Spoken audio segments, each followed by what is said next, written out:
Como bien sabéis, estoy bastante enfadado con todo el tema de los loopholes, de los vacíos legales del tema del motor y todo eso. Así que he visto este vídeo de Driver61, que por cierto no estoy suscrito con esta cuenta, estoy suscrito con la otra cuenta. Perdón, Driver61, te os pido perdón. Me suscribo y le doy like. Y me gustaría aprender un poquito más sobre el tema, porque honestamente el tema de las compresiones me tiene un poquito lo que viene siendo hasta los cojones. Y como simplemente no puedo más, pues vamos a escuchar un poquito lo que nos dice este bonito señor. Lo voy a poner, por cierto, doblado con IA. Si no lo queréis doblado con IA, pues me lo avisáis. A mí me gusta en original, pero bueno, por vosotros los españoles lo voy a poner doblado en IA. ¡Let's go! Vamos a ver qué nos quiere contar. La laguna de Fórmula 1 probablemente esté equivocado. No porque no haya una laguna. Existe. Mercedes y Red Bull casi con certeza están haciendo algo muy ingenioso. No, casi con certeza no.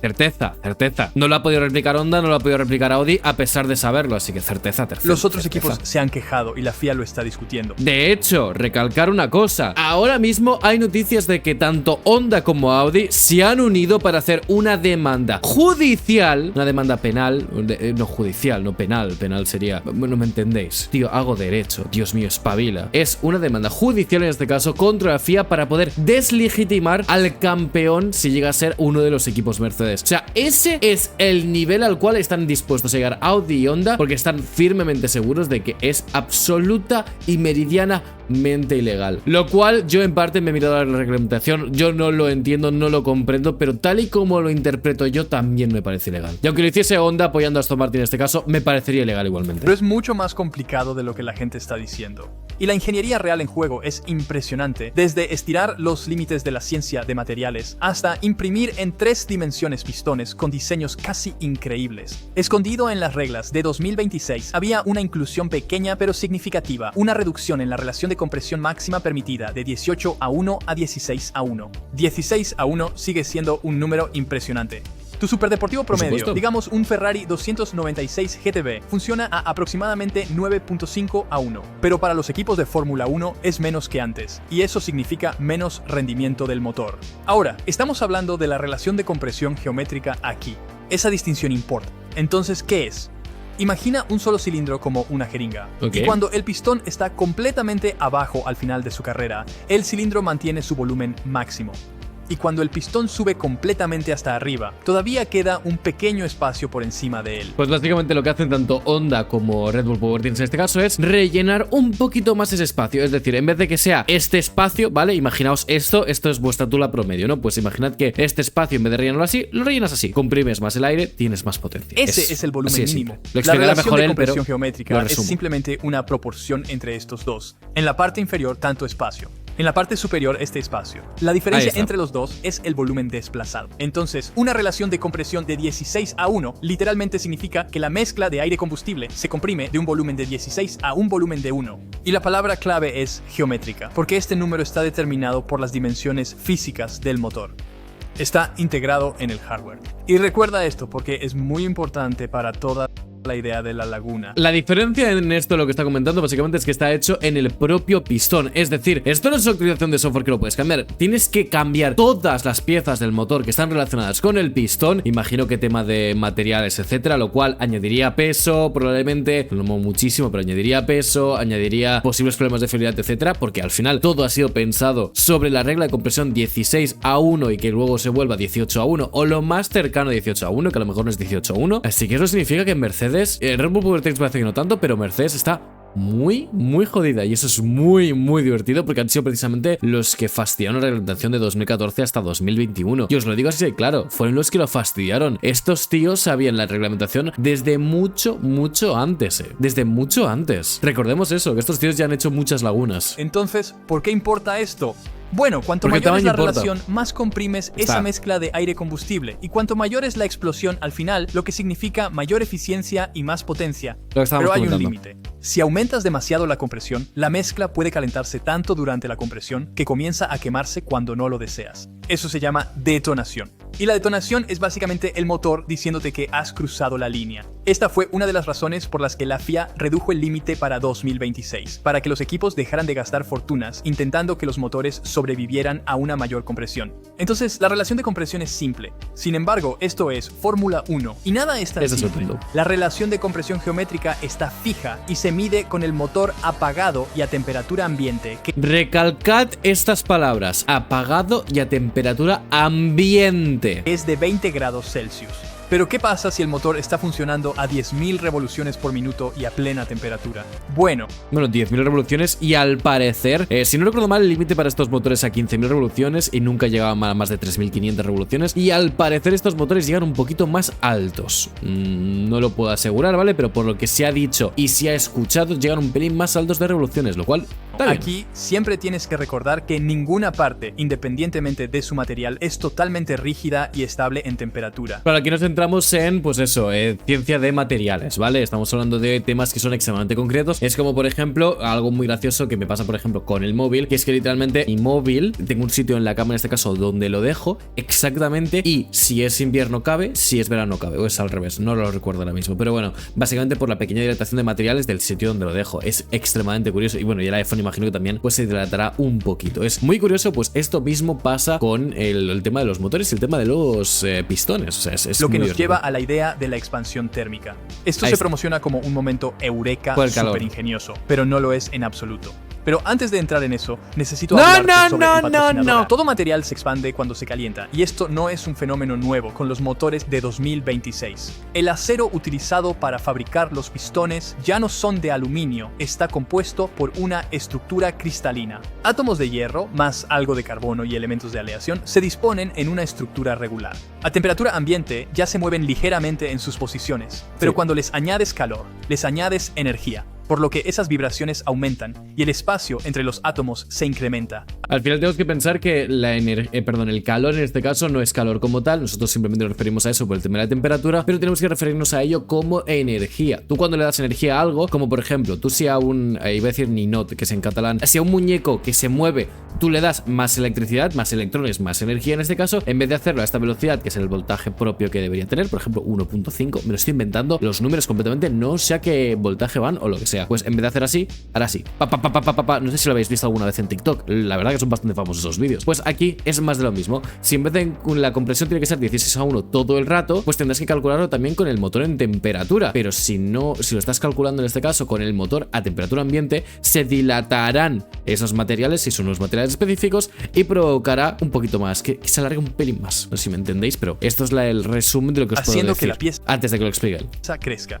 Diferentes aleaciones de acero tienen diferentes coeficientes de expansión térmica. Esta es la cantidad que aumentan entre ciertas temperaturas, pero todos están más o menos en el mismo rango. Las dimensiones de los motores V6 de 1.6 litros utilizados en Fórmula 1 están firmemente fijadas por las reglas. Estas dictan el diámetro, la carrera y otras dimensiones como la longitud de la biela, por lo que es relativamente fácil deducir el volumen aproximado de la cámara de combustión. Entonces, si el tamaño de todo está fijado, quizás los equipos están jugando con los materiales utilizados. Bueno, Es como lo que te yo he pensado imaginarás, siempre. todos... Es lo que yo he pensado siempre, honestamente, porque si no, ¿cómo vas a jugar con el tema de los pistones? Es decir, no tienes tanto margen, no tienes suficiente margen como para poder hacer una revolución absoluta en la forma de cómo colocas la parte de arriba, o al menos es lo que todo el mundo está opinando. Y obviamente yo no opino por mis conocimientos propios, porque yo tengo conocimientos enormes sobre mecánica, tengo conocimientos básicos, absolutamente, pero sí que todo el mundo, ingenieros y demás, están comentando de que esto no es posible. Tienes que haber hecho algo a nivel de ciencia de materiales, a nivel de moldeado de algo, alguna cosa debes haber hecho para que esto funcione correctamente, porque simplemente por cambiar la forma o algo del estilo, es que simplemente no se puede. Pongas el motor como pongas, lo pongas por arriba, lo pongas boca abajo, lo que sea, no se puede. los equipos están usando acero de primera calidad y las reglas realmente dicen que tienen que hacerlo. Entonces, ¿cuánto crecerían realmente los pistones con este material? Bueno, después de un poco de investigación, lo máximo que probablemente vas a obtener es entre 0,1 y 0,2 milímetros. Eso no es nada, pero no es casi suficiente para cerrar la brecha en la relación de compresión de 16 a 18 a 1, lo cual de hecho necesitaría un crecimiento de alrededor de medio milímetro. Entiendo. Ahora, aquí es donde se pone realmente ingenioso y la increíble tecnología que desarrollan los fabricantes de motores de Fórmula 1 entra en juego. Entonces, ¿recuerdas cuando mencionamos la impresión 3D de pistones? Bueno, lo han estado usando mucho en la Fórmula 1 en los últimos años. Más allá del uso de la impresión 3D para imprimir juguetes antiestrés, en la vanguardia de esta tecnología. Bueno, esto lo comentamos en el anterior vídeo, anterior vídeo hablando sobre el tema de Red Bull, de que precisamente Ford era un, aliado tremendo para Red Bull Powertrains, porque lo que les habilitó fue máquinas de impresión de acero, etcétera, etcétera, etcétera, diferentes materiales, para poder hacer impresiones en 3D, literalmente de materiales que son absolutamente carísimos y que son muchísimo más caros o mucho más complejos de hacer si los tenéis que hacer a mano, bueno, no es a mano concretamente, sino con otro tipo de máquinas que son bastante más complejas. O sea que es tremendamente curioso y provoca que tengas un mayor desarrollo, porque puedes hacer más piezas, básicamente. Entonces puedes probar más, no hay mucho más. Aunque tienes horas limitadas de dinamo y tal, pero bueno, no les impiden poner en funcionamiento el coche, digamos, o sea, el motor, perdón. Posible imprimir partes de metal sólido en materiales que van desde el aluminio hasta el titanio y el acero para herramientas. Esto ha hecho realidad partes que anteriormente eran imposibles de fabricar. Durante décadas, los ingenieros estaban limitados a cortar el metal, la llamada fabricación sustractiva. Y si una herramienta no podía alcanzar la característica que querías hacer, no podías tenerla. Pero la fabricación aditiva da un giro total a este enfoque. Características súper complejas, casi orgánicas, bolsillos ocultos dentro de una pieza, incluso diferentes densidades de material a lo largo de una parte. Todo esto ahora está dentro de los ámbitos de lo posible. El proceso utilizado es increíble. Llamado fusión por lecho de polvo láser, los láseres de alta potencia se dirigen a un lecho de polvo de metal que se mantiene dentro de una atmósfera de gas inerte, trazando y fundiendo el material capa por capa hasta que emerge una pieza. En los primeros días de la tecnología, la calidad de las piezas terminadas era un poco incierta y su uso se limitaba a aplicaciones menos exigentes. A menudo... Perdóname que me esté quedando callado tanto tiempo, perdóname también de Driver, es acojonante. Es acojonante, o sea, el nivel a los cuales han llegado los ingenieros de Fórmula 1 es un nivel que obviamente es histórico, obviamente la Fórmula 1 es la pinnacle del motorsport. No digo que siempre estén los mejores ingenieros del mundo, porque esto es una falacia realmente, una falacia de autoridad precisamente por la posición dominante de la Fórmula 1, porque muchos de los mejores ingenieros del mundo están en el WEC actualmente, porque les pagan más. Ahí lo dejo. Ya sabéis que en Fórmula 1 desde el Cost Cup ha perdido mucho talento la Fórmula 1 desde el Cost Cup, pero bueno, eso es otro tema. Al final, estos tíos son tan inteligentes que van a utilizar cualquier método de impresión, cualquier método para poder acelerar los procesos. Es como optimizar literalmente tu día de trabajo. Si puedes contestar un correo con la IA, que yo esto no lo recomiendo, ¿vale? Pero si puedes contestar un correo con la IA para tú no poder hacerlo y ahorrarte esos 10 segundos, perfecto. Pues esto es lo mismo, pero llevado a la Fórmula 1. Es increíble. Que en la Fórmula 1 pues esos 10 segundos por día serán literalmente un mes, una semana, cosas del estilo. O sea, los tiempos de Fórmula 1 son extremadamente largos. Pero ciertamente no partes muy cargadas como los pistones, que soportan fuerzas y temperaturas increíbles. Por ejemplo, a 12.000 revoluciones por minuto, el pistón está sujeto a una aceleración de más de 5.000 G, lo que hace que el pistón de 350 gramos sea equivalente a media tonelada. Sin embargo, a medida que los materiales y la tecnología de las máquinas han avanzado, las piezas impresas en 3 dimensiones ahora se pueden usar prácticamente en cualquier lugar donde se pueda usar una pieza mecanizada tradicional de lingote. En Fórmula 1, los fabricantes han estado imprimiendo sus pistones desde alrededor de 2018, aunque Honda es el único que lo ha admitido abiertamente. Entonces, ¿por qué podría ser relevante la forma en que se fabrican los pistones para engañar las reglas de la relación de compresión? Claro, porque es la forma, entonces. Justamente lo que he comentado antes, que he dicho que sobre todo la parte de arriba se hace de una forma especial en este caso y se dibuja ciertos dibujos, etcétera. Dibujar entre muchas comillas. Lo estoy hiper simplificando en este caso para que los pistones puedan enviar el aire entre muchas comillas, comprimir el aire, relación de compresión, pillarlo, ¿sabes? Puedan comprimir el aire de cierta manera y así pues pueden mejorar la eficiencia, etcétera, tal. Pero no estamos hablando de eso, sino estamos hablando de qué agujeros tiene el pistón, qué forma tiene el pistón por dentro, por fuera, etcétera, para poder mejorar esa compresión. Esto es una cosa que me sorprende muchísimo porque yo pensaba que los pistones tenían una forma predefinida por normativa, y es una cosa que me sorprende muchísimo, que lo mejor era encontrar mejores materiales, que es lo que han hecho probablemente los Mercedes también, mejorar cómo está posicionado el motor a nivel de no sé qué, no sé cuántos tal, pero no sabía que podías mejorar la forma como tal, poder encontrar una forma más eficiente o ocultar esa forma más eficiente. Bueno, con control completo sobre la estructura interna del pistón, ¿qué pasaría si pudieras idear una estructura inteligente para ayudar a canalizar el calor de la combustión hacia ciertos puntos, permitiendo potencialmente que el pistón se expanda más de lo que lo haría si fuera? Claro, porque debes expandirlo en un cierto punto el pistón, no puedes expandirlo completamente, imagino, porque si lo expandes completamente al final se te va a sobrecalentar el pistón de forma completa o no va a hacer absolutamente nada porque sería exactamente lo mismo que antes. Tienes que hacerlo de una forma muy específica, ya que, bueno, el calor al final es lo mismo de antes. Y también necesitas tener unos mejores materiales que anteriormente o una mejor calidad de acero en este caso, para así poder hacer que no se rompa y no tener problemas de fiabilidad, como estaban reportando precisamente los equipos Mercedes, que decían que al inicio tenían problemas de fiabilidad y luego lo corrigieron rápidamente y pudieron hacer todo este tipo de triquiñuelas. Vamos a dejarlo ahí. ¿Solo un bloque sólido? Quizás obteniendo algunas fracciones más de milímetro para acercarse a esos mágicos 0,5 milímetros. Pero hay un problema con esta idea.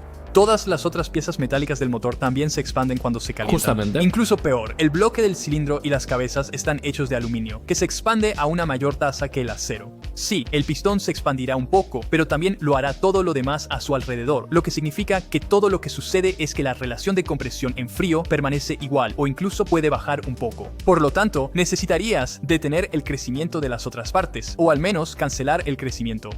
Claro, refrigerar de mejor manera una parte que otra, eso no tiene ningún sentido en parte, o al menos desde mi posición no tiene sentido. Afortunadamente, las personas que realmente diseñan motores para ganarse la vida se sienten naturalmente atraídas por controversias divertidas como esta, y han estado discutiendo varias ideas en LinkedIn. Algunas de sus teorías son fascinantes y van desde la creación de una junta de culata que pueda absorber la expansión del bloque del motor, hasta revestimientos de cilindro, en los cuales el pistón se mueve arriba y abajo, con una sección elástica en la parte inferior. Entonces, más que probablemente... Vale, ok, la junta de culata. La culata lo entiendo, lo comprendo, ok. ¿Cómo que un cilindro flexible? ¿Cómo puede ser flexible? ¿Qué material debe ser eso? Si tiene que ser acero por normativa, ¿cómo puede el acero flexar como si fuera no iba a decir un muelle, no es la palabra, pero me entiendes, en plan, que si, ¿sabes? Habría una manera, dado el talento de ingeniería fenomenal de Mercedes, Ferrari y Red Bull, para realmente hacer uso del crecimiento del pistón. Pero es mucho más que simplemente dejar que el pistón crezca. Como dije, necesitaría crecer medio milímetro para ganar esos 2 puntos de relación de compresión. Y no importa cuán ingenioso seas con la expansión térmica, no es suficiente. Por lo tanto, debe haber otro mecanismo en juego. Entonces, ¿qué tal estirar el pistón y la biela? Todo en un motor se estira y se comprime, y cuanto más rápido y fuerte lo hagas funcionar, más sucede esto. Así que recuerda esas fuerzas de aceleración, mientras el pistón sube y baja por el cilindro a 12.000 revoluciones por minuto. Mientras que las bielas en un motor de Fórmula 1 están forjadas de titanio en lingote y son inmensamente fuertes, si las sometes a suficiente fuerza, se estirarán. Y es por eso... Entonces puede ser que el engine block en este caso, en el engine block, tío, lo he leído a su vez. En este caso que el motor vaya a más revoluciones precisamente para provocar más fuerza, y al provocar más fuerza se expanda de tal manera que pueda ser, o sea, que puedas habilitar en este caso la relación de compresión 1.18. Que cada motor, incluso en un coche de carretera, se construye con un poco de espacio extra entre el pistón y la cámara de combustión para acomodar cualquier estiramiento. En una fascinante entrada de blog sobre este tema, Matt Grant, un ex diseñador de motores de Fórmula 1 y propietario de Motortech, proporcionó algunas ideas sobre cómo esto podría usarse para aumentar la relación de compresión, con, por supuesto, la advertencia de que no estaba involucrado en ningún desarrollo de motor actual. En su opinión, los equipos ya estaban engañando las reglas de la relación de compresión con la última generación de motores. Sí, a ver, eso está clarísimo, porque es que esa frase de se medirá en no sé qué tal, está claro que en algún momento lo han aprovechado y que lo estaban aprovechando, y probablemente por eso Mercedes era tan bueno a nivel de motor de combustión, porque Mercedes era muy bueno en baterías, pero es que era aún mejor en motor de combustión, estamos hablando, lo cual a mí siempre me ha sorprendido muchísimo. Y claro, yo recuerdo por ejemplo el motor Ferrari 2019, ¿por qué era el mejor motor el Ferrari 2019? Que bueno, luego vimos la nave espacial que metieron Mercedes en 2020, que entre tú y yo, señores, ¿me estás comentando en serio que lo de 2020 es coincidencia? ¿Es coincidencia de que justo hicisteis la mejor aerodinámica de toda la historia?